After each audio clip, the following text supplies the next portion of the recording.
ఇదిగోండి చూసారా, చిప్పలో చికెన్ బిర్యానీ. అవునండి, మా ఇంట్లో నేను ఏదంటే అది. మా రాముడైనా అంతే, నా కొడుకైనా అంతే. కొందరైతే తిండా తిండా అని అంటుంటారు. నేను ఒకటి చెప్తా వినండి.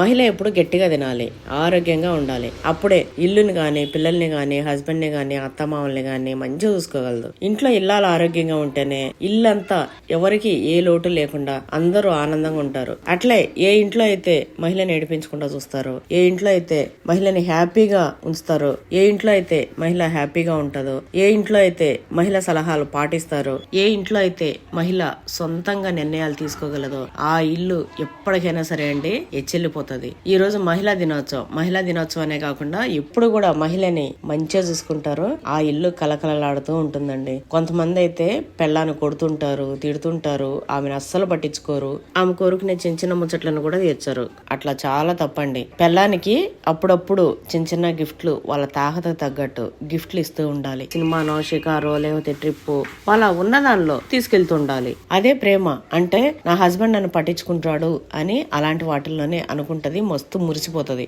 మీరు ఒకవేళ అట్లా చేయకుంటే ఈ ఉమెన్స్ డే నుంచి చేయండి. అట్లనే చాలా మంది పిల్లల దగ్గరికి వెళ్ళి మా అమ్మ నాన్న మంచిగా చూసుకో, మా అక్కను మంచిగా చూసుకో, మా చెల్లిని మంచిగా చూసుకో అని చెప్తుంటారు.